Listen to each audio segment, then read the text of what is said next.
이번 시간에는 제4장 유전체에 대해서 설명드리겠습니다. 자, 우선 교재를 보시게 되면 전기기사 및 산업기사에 대한 출제 빈도가 나와 있죠? 자, 전기기사의 경우에는 13%, 산업기사의 경우에는 10.83%로 타 챕터에 비해선 조금 높은 편에 대한 출제 빈도를 갖는다라고 볼 수가 있습니다. 자, 이때 4장에서 여러분들이 관심 있게 또는 주의 깊게 보셔야 될 부분이 바로 출제 2번과 출제 3번이 되겠습니다. 출제 2번은 전기 분극이고요. 출제 3번은 경계 조건이죠. 저희가 자격증 시험 한 10번 정도 보게 되면 한 8번은 무조건 나와요. 그러니까 이 출제 2번과 출제 3번은 한 출제 빈도 80% 정도는 무조건 나온다라고 보시면 될 것 같아요. 그래서 출제 2번과 3번은 여러분들이 이론부터 거기에 해당하는 기출문제까지 모두 학습을 하시길 바라겠습니다. 자, 그러면 4-1절에 그러니까 출제 1번의 유전체부터 설명을 들어가 보도록 하겠습니다.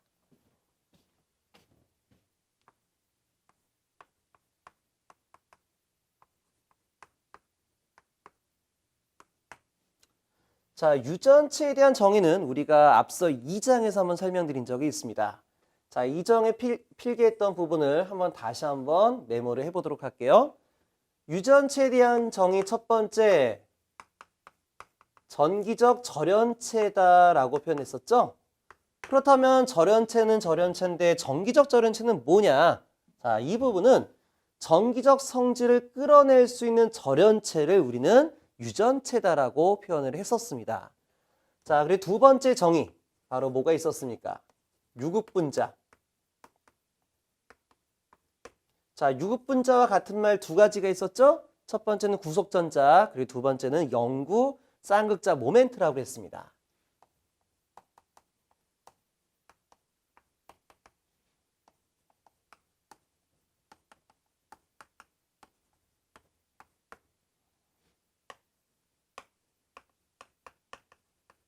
자, 유급분자를 가진 절연체다 라고 표현했었습니다. 자, 그리고 세 번째로는 이제 우리가 유전체에 대한 정확한 정의다 라고 볼 수가 있었죠. 그래서 세 번째는 전기 분극 현상을 일으키는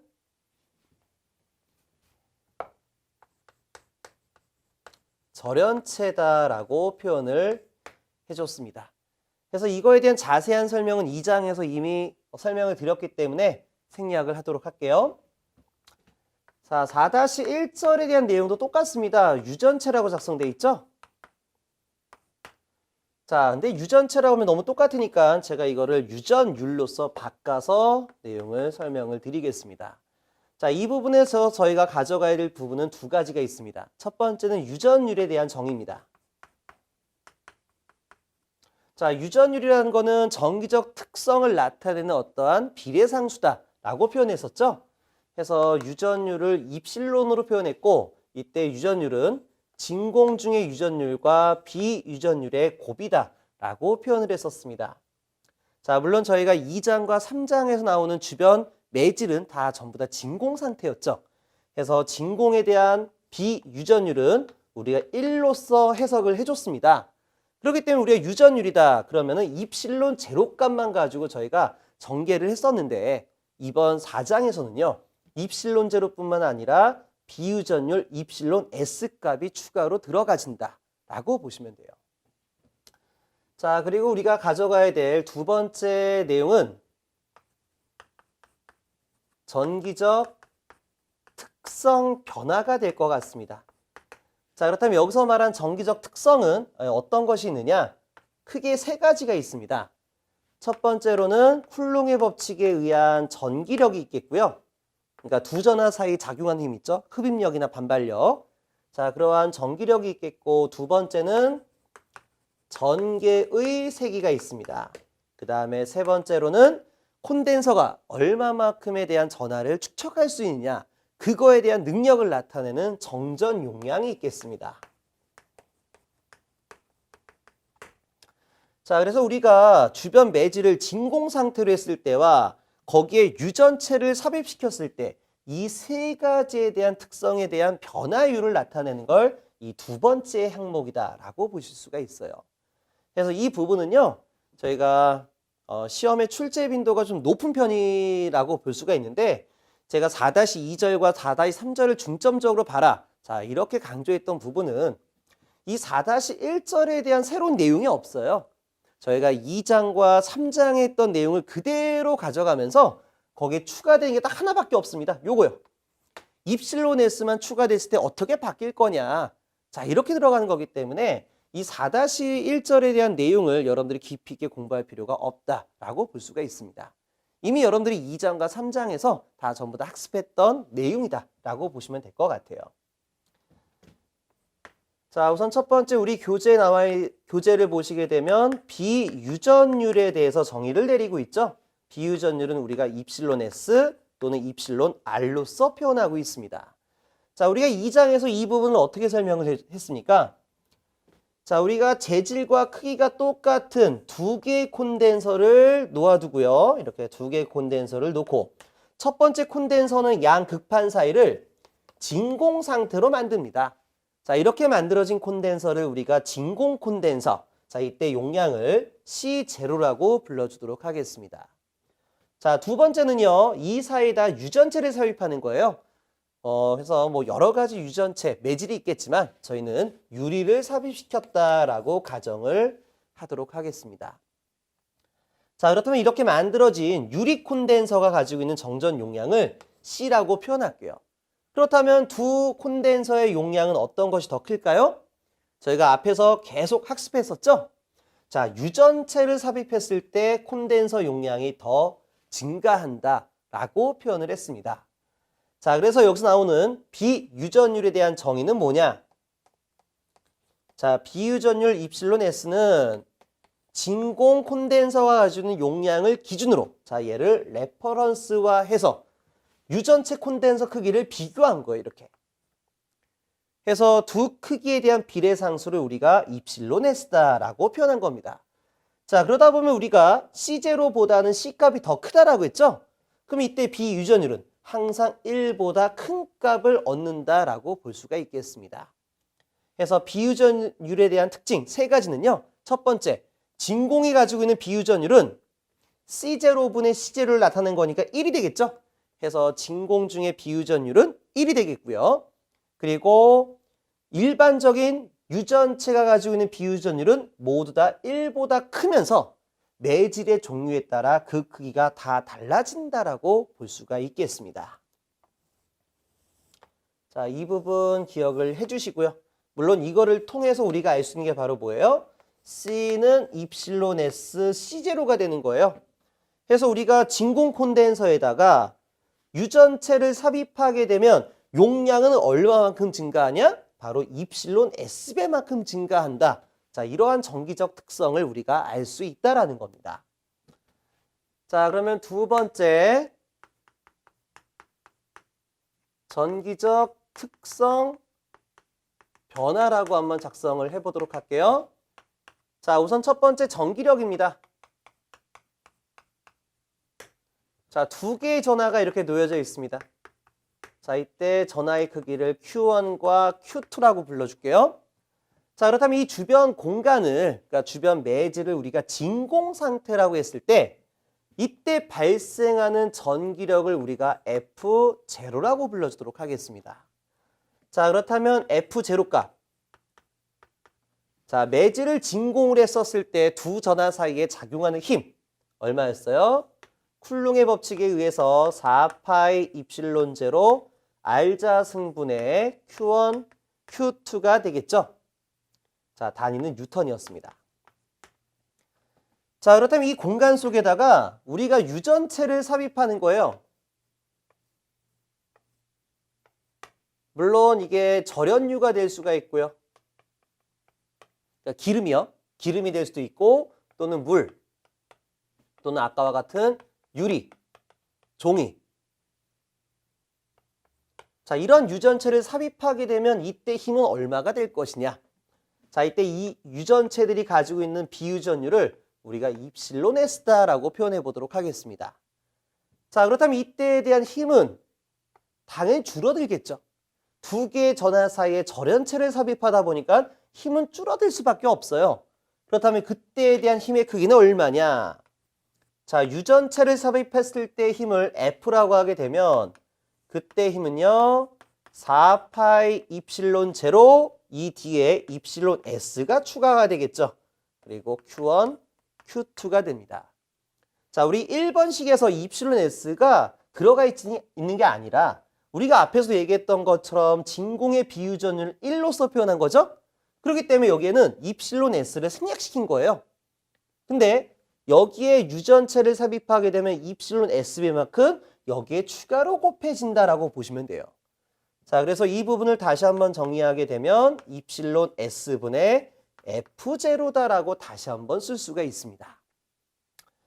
자, 그러니까 우리가 진공 상태에서 작용하는 힘에다가 유전체를 삽입하게 되면 이 유전체가 가지고 있는 비유전율 크기만큼 작아진다라고 보시면 될 것 같아요. 자, 그래서 전기력은 비유전율에 반비례하게 될 것이다 라고 보시면 됩니다. 자, 두 번째 전개의 세기가 있어요. 자, 전개의 세기도 진공 상태에서 발생했을 때를 E0라고 한번 해보도록 하겠습니다. 그럼 얼마가 됩니까? 4파이 입실론 제로 R자 승분의 Q가 되겠죠. 자, 단위는 볼트 퍼 메타가 되겠고요. 그리고 우리가 전하로부터 발생되는 한 점에서 힘을 전개의 세기라고 했죠? 그때 매질이 진공이었다면 E0라고 하자. 자, 그렇다면 이 공간 속에다 유전체를 삽입하게 되면 이때에 대한 전개의 세기도 줄어들 수밖에 없어요.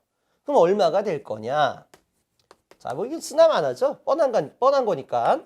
4파이 입실론 제로 입실론 S R자 승분의 Q로서 진공 중일 때 발생하는 전개의 세기에서 비유전율만큼 크기가 작아진다라고 볼 수가 있습니다. 그래서 이러한 힘이죠. 자, 이런 힘들은 비유전율 크기만큼 힘이 작아지는 걸 우리가 알 수가 있다라고 볼 수가 있습니다. 자, 그렇다면 세 번째 전속 밀도에 대한 변화입니다. 자, 전속 밀도 D는 우선 전하가 이렇게 있고요. 자, 이때 진공 중에서 발생했었을 때에 대한 전속 밀도를 D0다라고 표현을 해보도록 하겠습니다. 자, 그렇다면 D0 값은 얼마가 돼요? 입실론 제로 곱하기 E0가 되겠습니다. 자, E0는 우리가 아까 뭐였습니까? 진공 상태에서에 대한 전개의 세기다라고 볼 수가 있어요. 자, 그렇다면 여기다가 유전체를 삽입해요. 자, 이렇게 유전체 입실론 S를 삽입했을 때 이 유전체 내부를 통과하는 전속 밀도에 대한 크기는 얼마가 될 거냐? 자, 그렇다면 전속 밀도 D는 입실론 곱하기 2가 되겠죠? 자, 이때 2라는 거는 유전체 내부를 통과하는 전개의 세기다라고 볼 수가 있습니다. 물론 유전체 내부에서 발생된 전개의 세기는 외부 공간에서에 대한 전개를 E0라고 하게 되면 이 크기는 입실론 S분의 E0라고 볼 수가 있겠습니다. 자, 이 부분은 우리가 앞에 정리했던 이 내용이다 라고 보시면 되겠죠? 자, 그럼 다시 한번 쓰게 되면 입실론은 입실론 제로 곱하기 입실론 S가 되고요. 그 다음에 유전체 내부 전개의 세기는 입실론 S E0가 됩니다. 그러면 입실론 S끼리 서로 지워지니까 입실론 제로 곱하기 E0가 되겠죠? 자, 이렇게 표현하고 나니까 뭐와 같아요? 진공 상태에서 작용하는 D0와 똑같다라고 볼 수가 있습니다.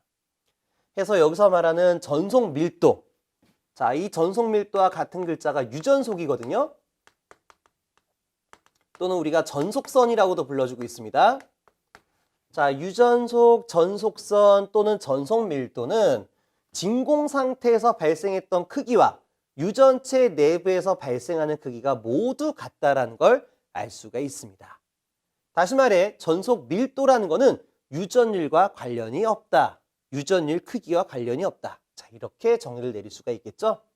그러니까 유전체 내부에서 발생된 전속 밀도나 유전체 외부에서 입사하는 전속 밀도의 크기가 같다라는 걸 우리가 여기서 정의를 내릴 수가 있습니다. 자, 네 번째, 정전 용량입니다. 자, 이 부분은 우리가 뭐 굳이 따로 설명드릴 필요가 없어요.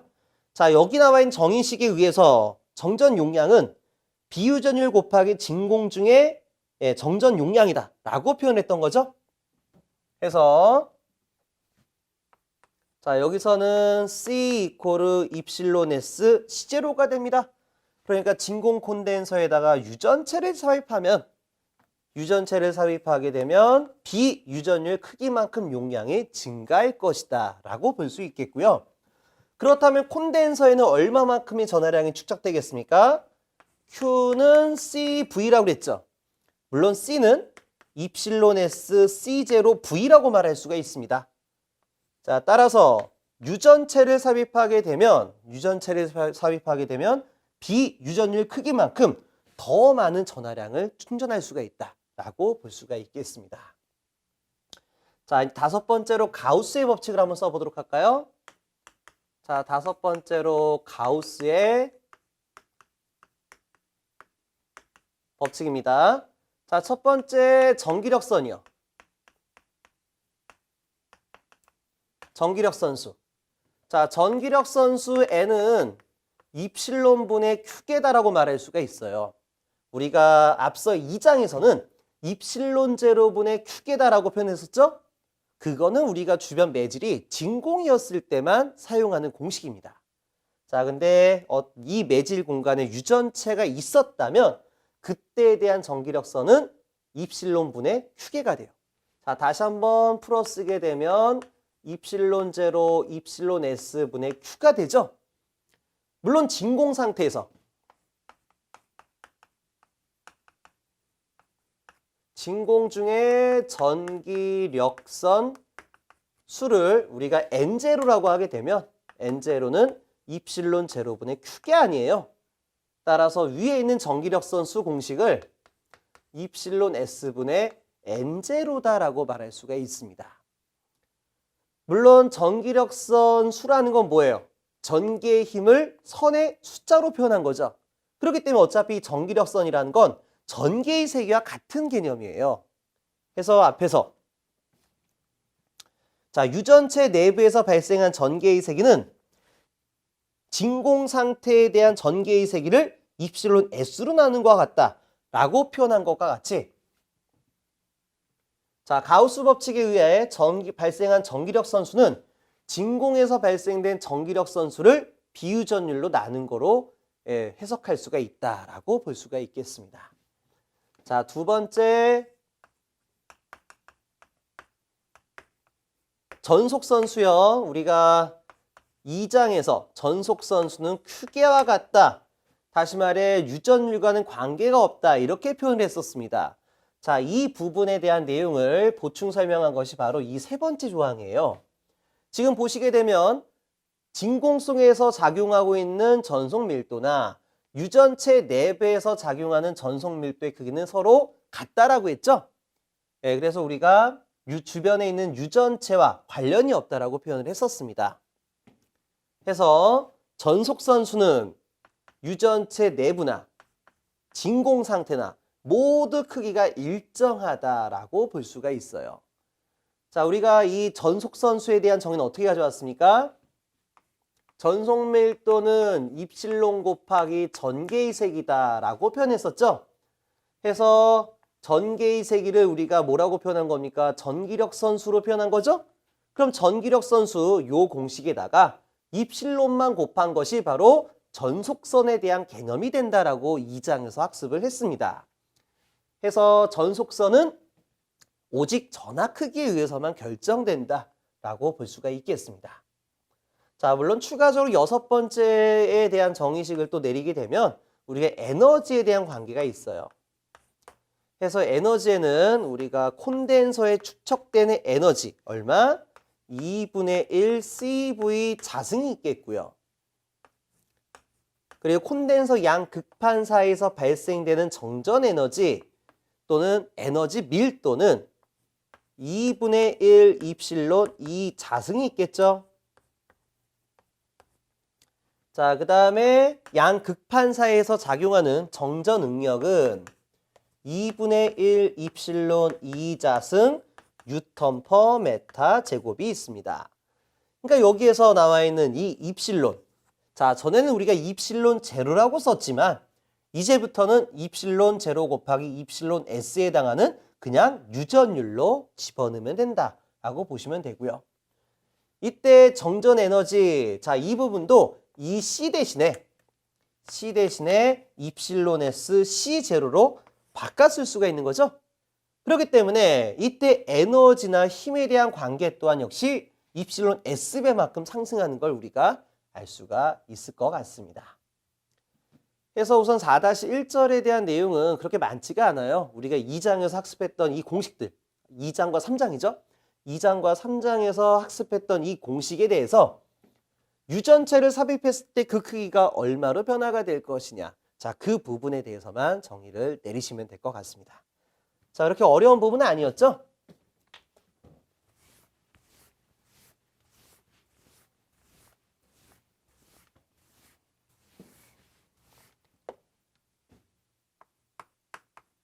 자, 이제 4-2절의 전기 분극입니다. 자, 시험에 대단히 잘 나온다라고 했습니다. 자, 우선 첫 번째 전기 분극에 대한 정의를 먼저 내려보도록 하겠습니다. 자, 이 부분도 우리가 이미 2장에서 설명을 드렸습니다. 자, 콘덴서가 있어요. 자, 이 콘덴서 양 극판 사이에 유전체를 저희가 삽입한다라고 했죠?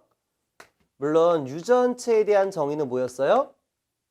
유극분자, 다시 말해 영구 쌍극자 모멘트를 지니고 있는 물체다라고 표현했습니다. 자, 근데 우리가 이러한 유전체가 처음에는 전기적 특성이 나타나지 않는 이유는 바로 뭐였습니까? 여기에 나타나는 영구 쌍극자 모멘트에 대한 규칙이 이렇게 랜덤하게 만들어져 있다 보니까 전체적으로는 우리가 어떠한 중성 상태를 나타낸다 이렇게 보시면 돼요. 그러니까 전기적 특성이 나타내지 않는다라고 볼 수가 있습니다.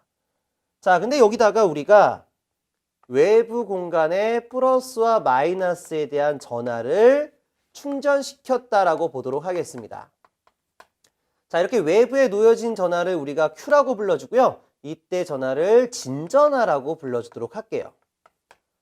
자, 그럼 진전하를 가하게 되면 플러스에서 마이너스 측으로 이렇게 전기력선이 발생을 하겠죠. 그렇다면 유전체 내부에선 전기적 변이 현상이 만들어집니다. 자, 그러니까 유전체의 전개를 인가를 시키게 되면 전기적 변이가 만들어집니다. 자, 이 부분을 다시 한번 그림으로 표현해 보게 되면 자, 외부 공간 속에 진전하가 이렇게 두 개만 그릴게요. 플러스하고 마이너스가 이렇게 놓여져 있다라고 했죠? 그렇다면 이 내부에 있었던 유극 분자들은 어떻게 될 거냐?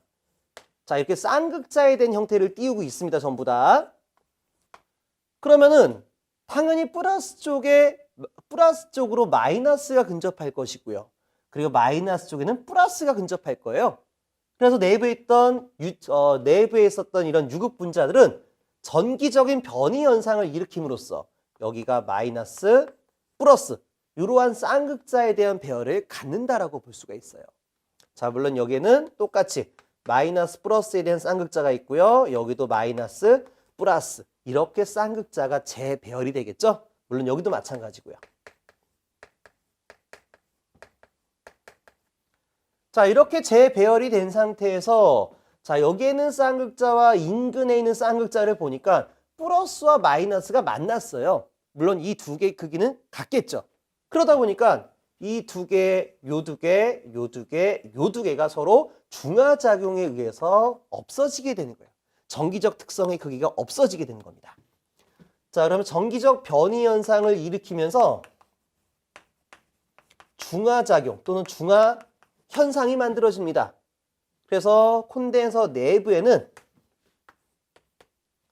자, 이렇게 외부에 가해져 있는 진전하 플러스와 마이너스가 이렇게 있고요. 그리고 유전체 내부에서 전기적인 특성이 끌어낸 부분은 여기에 마이너스와 여기에는 플러스가 되겠죠. 자, 이렇게 두 개에 대한 극이 탁 하고 분리된 현상을 우린 뭐라고 하냐? 분극 현상이다라고 표현해 주게 되는 겁니다. 그러니까 이런 분극 현상을 일으키기 위해서는 반드시 유전체 내부에 유극분자 또는 구속전자 또는 영구 쌍극자 모멘트가 반드시 존재해야 된다 이런 얘기예요. 자, 이렇게 해서 우리가 전기 분극에 대한 현상에 대해 설명을 드렸고요. 자, 그러면 이제 우리가 전기 분극에 대한 정의. 자, 저거를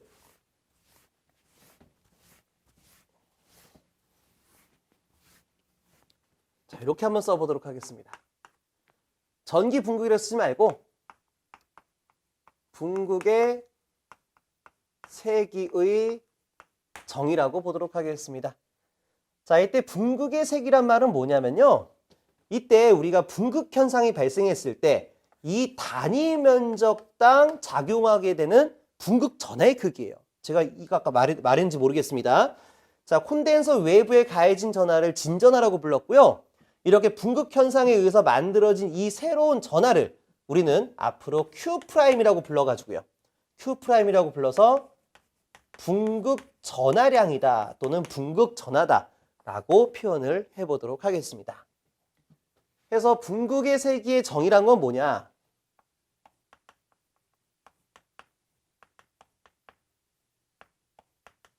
단위 면적당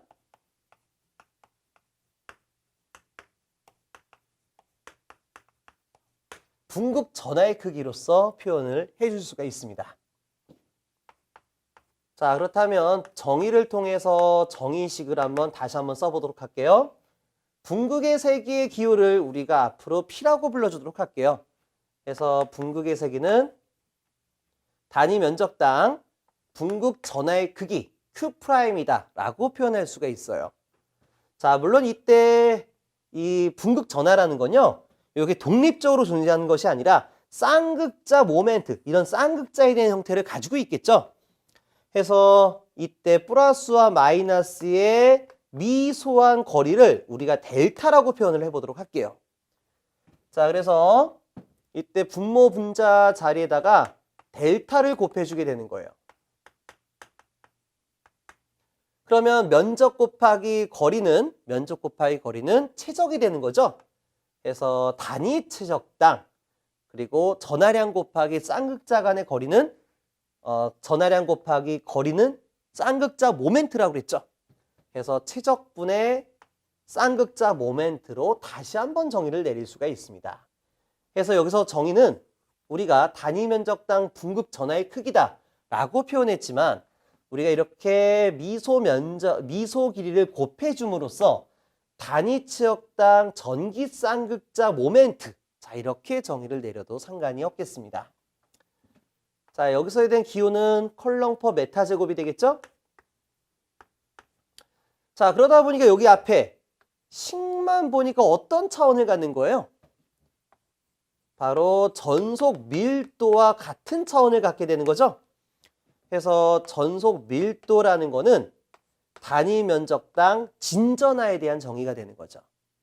그래서 단위 면적당 진전하에 대한 개념이 오게 되면 우리는 전속 밀도다 라고 보시고요. 단위 면적당 분극 전하량이다 라고 하게 되면 분극의 세기다 라고 정의를 내리시길 바라겠습니다.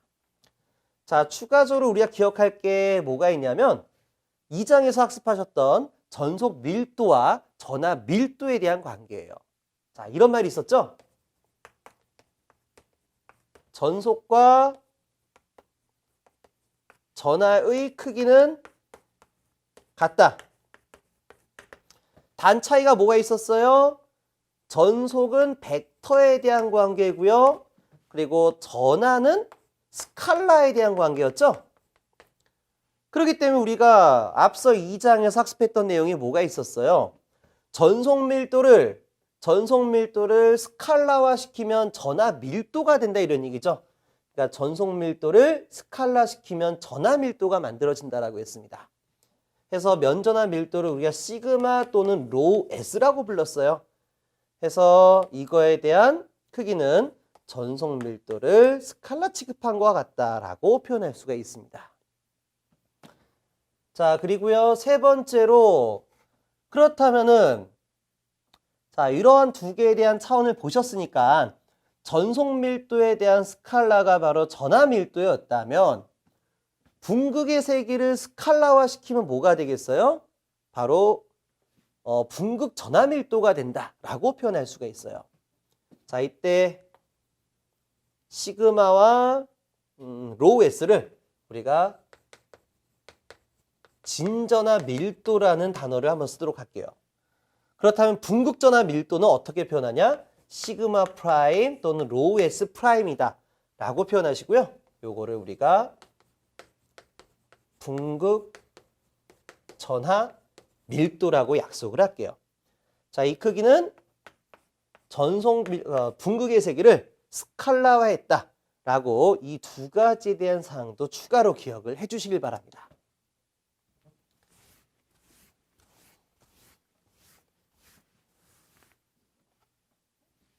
자, 두 번째로 분극의 종류가 있어요. 전기 분극의 종류. 우리 교재를 보시면 첫 번째로 전자 분극이 있고요. 그리고 두 번째로 이온 분극이 있고요. 그 다음에 세 번째로 배향 분극이 있습니다. 자, 교재 내용이 적혀져 있으니까 교재 내용을 참고하시길 바랍니다. 자, 근데 우리가 이 배향 분극은요, 여기 앞에 설명했던 거 있죠? 설명했던 이 부분이 바로 배향 분극이에요.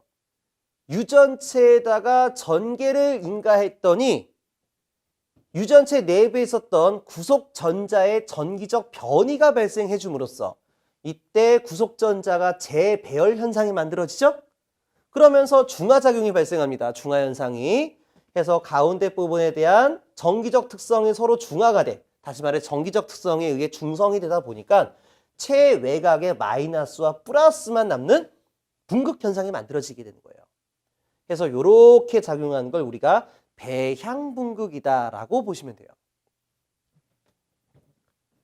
자, 그렇다면 이온 분극은 뭐냐? 간단해요. 전기를 가했더니 또는 에너지를 가했더니 양이온과 음이온으로 분리가 되더라. 그러면 이온 분극이에요. 너무나 기본적인 사항이니까 우리 시험과는 좀 무관하다라고 볼 수가 있는 거죠. 자, 그렇다면 이 전자 분극이란 건 뭐냐? 자, 이 배향 분극은 어디서 만들어진다라고 했습니까? 유전체 내부에서 만들어지는 분극 현상이었죠? 그렇다면 이 전자 분극은 뭐냐면 다이아몬드와 같은 단결적 물체에서 만들어지는 걸 우리가 전자 분극이라고 불러주고 있습니다. 그러니까 단결적 물체라는 거는 어떠한 구조, 물질의 구조, 이루는 구조가 똑같은 형태로 이런 패턴을 가지고 있는 걸 단결정이라고 하는 거죠. 자, 그랬을 때 시험에 나오는 형태 위주로만 설명을 드릴게요. 그렇게 중요한 부분은 아니니까. 자, 우리가 물질에 핵이 있다라고 보도록 하겠습니다. 자, 핵에는 우리가 플러스 전하와 그 다음에 중성자가 있습니다. 그래서 그리고 이 주변에 전자운, 다시 말해 전자의 궤도가 있고요. 자, 이게 핵이죠. 핵에는 플러스와 중성자로 구성되는 겁니다. 뭐 중성자는 표현할 필요가 없겠죠?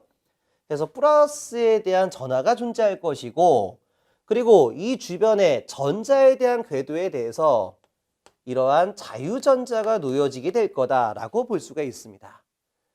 자, 이러한 우리가 물질에다가, 그러니까 단결적 물체에다가 전개를 가하게 되는 거예요. 그랬더니 당연히 여기에 있었던 마이너스가 이쪽으로 모이고, 그리고 핵이 이쪽으로 치우쳐지겠죠?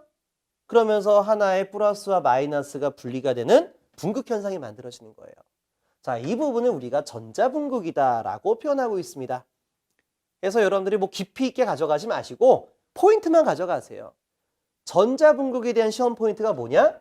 단결적 물체 또는 핵, 그리고 이 전자의 궤도를 전자운이라고 하죠.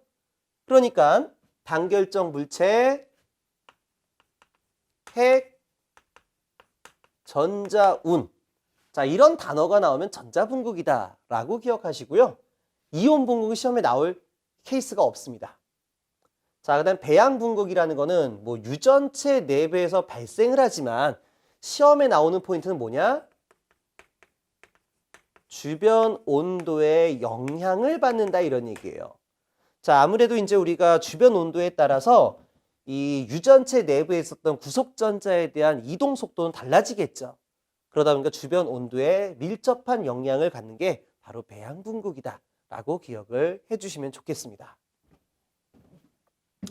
자, 여기는 뭐 여기까지만 가져가시면 될 것 같아요. 뭐 추가적으로 시험에 나오는 부분은 전기분극의 종류가 아닌 게 뭐냐? 자, 이렇게도 표현할 수가 있을 것 같습니다.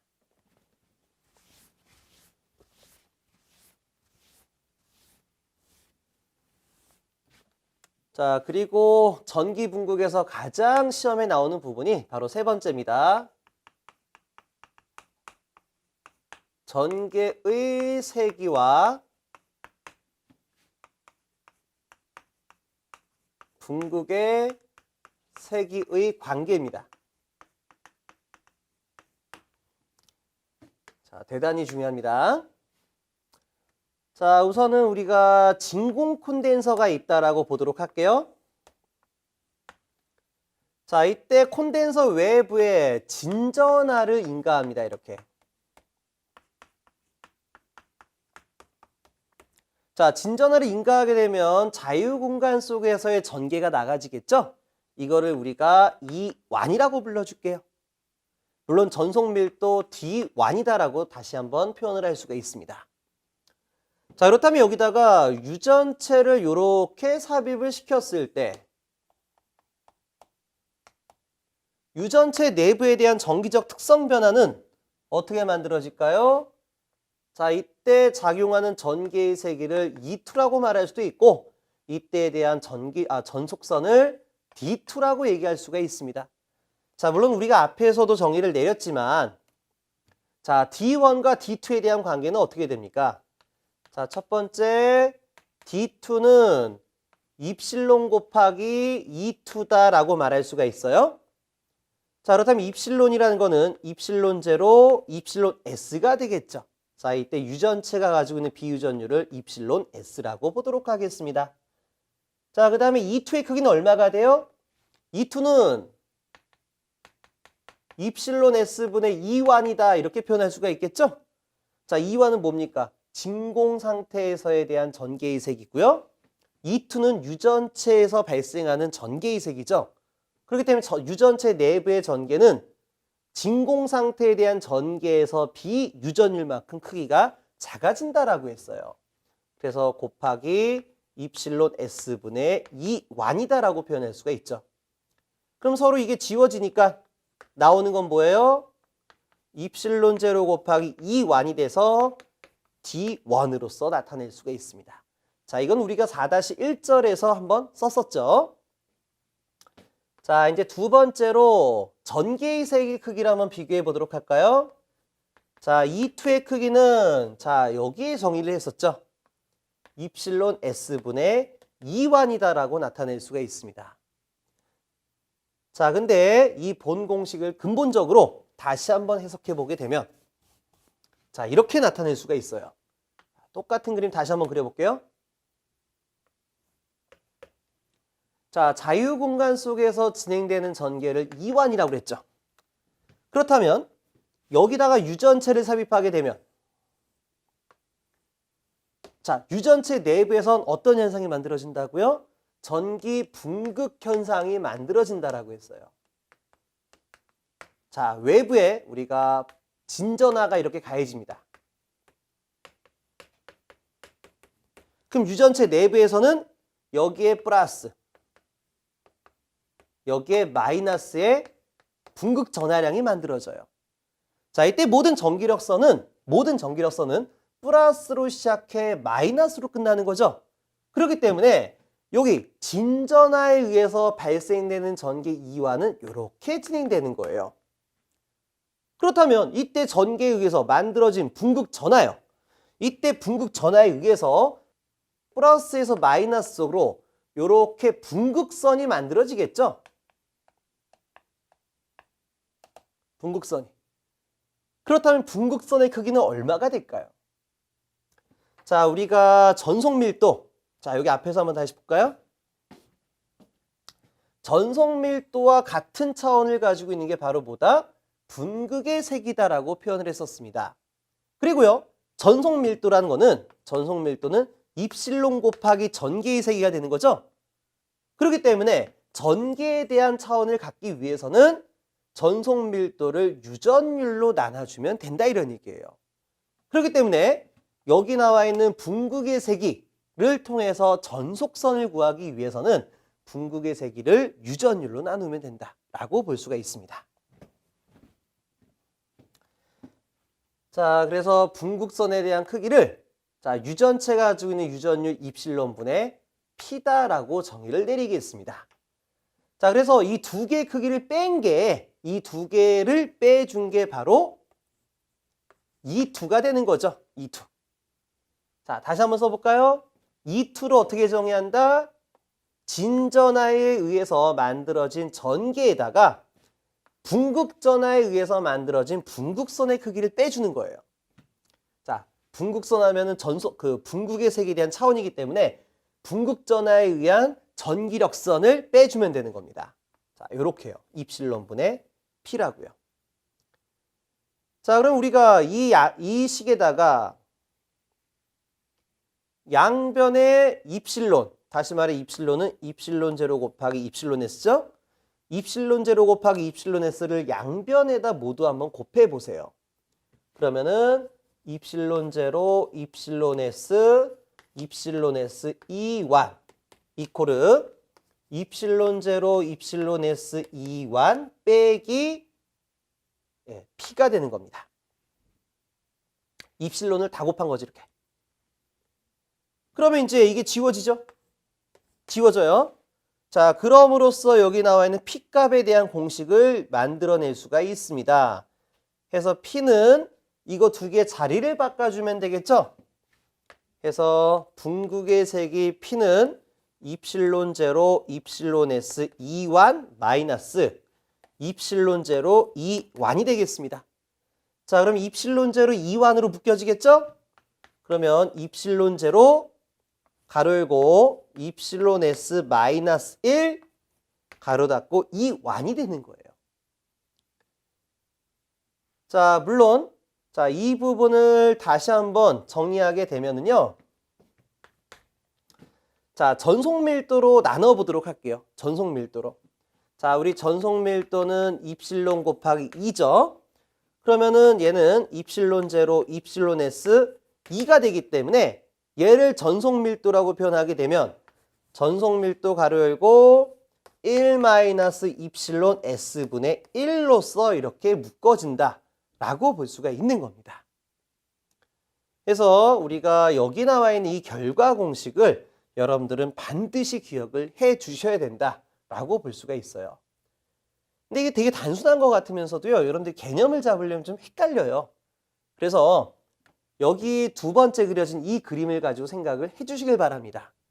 자, 진전하로부터 발생되는 전기력선 2완이 있죠. 그럼 이때 전기력선이 유전체를 통과하게 되면 유전체 내부에선 분극 현상이 만들어져요. 그래서 분극 전하에 의한 전기력선이 작용하겠죠? 이렇게요. 그렇죠? 그래서 두 개를 빼준 크기가 바로 E2다라고 정의를 내리면 되는 거예요. 그래서 이렇게 정의를 내리고 난 다음에 이를 정리해 주게 되면 전개의 세기와 그렇죠? 분극의 세기와 전개의 세기에 대한 크기 관계를 우리가 나타낼 수가 있습니다. 자, 여기서 여러분들이 주의하실 부분은 뭐냐면은 바로 이 이원에 대한 정의예요. 우리가 전개다라고 하게 되면 이원도 있고 E2도 있죠? 그렇다면 우리가 분극의 세기와 전개의 세기를 정의할 때 얘랑 비교한 거냐, 얘랑 비교한 거냐 이런 얘기예요. 지금 현재 결과 공식을 보니까 뭐랑 비교한 거예요? 진전하로부터 발생된 외부 전개죠? 그러니까 이겁니다. 우리가 유전체에다가 외부 전개를 인가했을 때 얼마만큼의 크기로 붕괴의 세기가 발생할 거냐 이런 얘기예요. 그러니까 외부 전개와 붕괴에 대한 관계 공식이다라고 볼 수가 있는 거죠. 그러니까 주체가 E하고 P에 대한 관계예요. 그래서 나머지 입실론 제로 가로 열고 입실론 S 마이너스 1을 우리가 앞으로 붕괴이 발생하는 비례상수다 라고 해서 붕괴율이라는 정의를 내려보도록 하겠습니다. 자, 이 부분 제가 다시 한번 메모를 해드리면 이렇게 됩니다. 자, 이거 지울게요.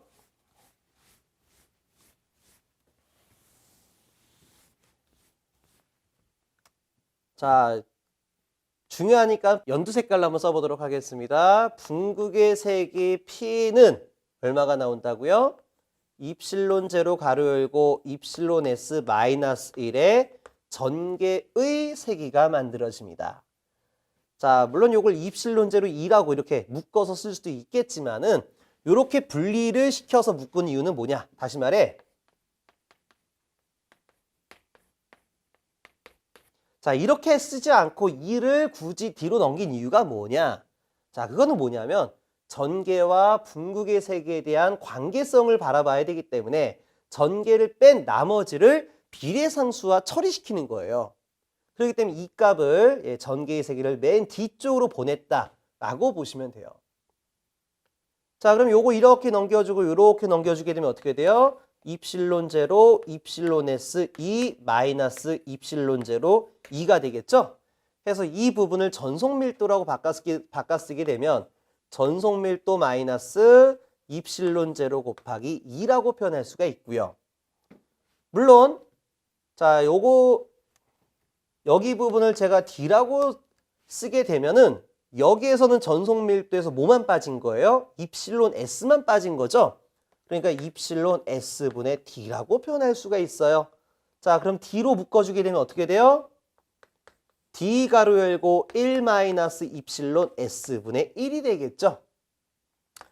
해서 단위는 컬럼 퍼 메타 스퀘어가 됩니다. 자, 그래서 우리가 붕괴의 세기다라고 하게 되면 여기에는 세 가지 공식을 모두 여러분들은 기억하시길 바라겠습니다.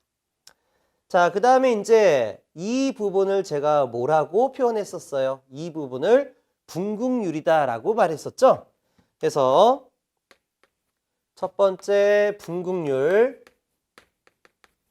우리가 앞으로 카이라고 불러줄게요. 알파벳 X처럼 생긴 거죠? 그래서 카이는 입실론 제로 가로 열고 입실론 S 마이너스 1이 되겠습니다. 자, 근데 여기서 우리가 입실론 제로라는 건 뭐예요? 진공이 가지고 있는 어떠한 상수값이에요. 그러니까 우리가 변화를 주지 못하는 어떤 특정 상수입니다. 그래서 붕괴에 대한 크기를 나타내는 상수는 입실론 제로와 무관하다 이런 얘기예요. 그래서 입실론 제로를 빼서 생각한 걸 비붕괴율이라고 표현하고 있습니다. 자, 그래서 비붕괴율은 카이 2R로 표현하고요. 이는 입실론 제로분의 카이가 됩니다. 자, 이때 크기는 얼마가 돼요? 입실론 S 마이너스 1이 되겠죠? 자, 이렇게까지 정의를 내리다 보니까 비유전율에 대한 정의를 다시 한번 써볼 수가 있어요. 자, 비유전율 입실론 S라는 거는 이 마이너스를 넘겨주게 되니까 입실론 제로분의 카이 플러스 1로서 나타낼 수가 있겠죠? 자, 그렇게 중요한 공식은 아닌데 가끔씩 공식 찾기에 대한 문제로 나오는 경우도 있습니다. 그래서 같이 기억을 해주시길 바라겠고요. 자, 추가적으로 붕괴의 세기에 정의식을 다시 한번 쓰게 되면 붕괴의 세기라는 거는 단위 면적당 붕극 전하의 크기가 될 것이다. 물론 전기 쌍극자에 대한 간격을 분모 분자에 곱해주게 되면 최적당 쌍극자 모멘트가 되는 거죠. 여러분들 2장에서 전기 쌍극자 모멘트는 뭐였어요? 전하량 곱하기 쌍극자 간의 거리가 되는 거죠. 그래서 이 부분도 추가적으로 같이 기억하시길 바랍니다. 그래서 붕괴의 세기 정의식의 단위는 컬럼 퍼 메타 스퀘어가 되겠습니다. 자, 그래서 이번 강의에서 가장 중요한 부분이 바로 여기입니다. 자, 바로 이 부분이요. 자, 이 부분을 우리가 필수 암기 1번으로 기억을 해 주시길 바랍니다. 자, 내용은 바로 뭐였어요? 분극의 세기가 되겠습니다. 자, 그러면 여지까지 배웠던 사항을 기준으로 해가지고요. 우리가 단원별 확인 문제를 한번 보도록 하겠습니다.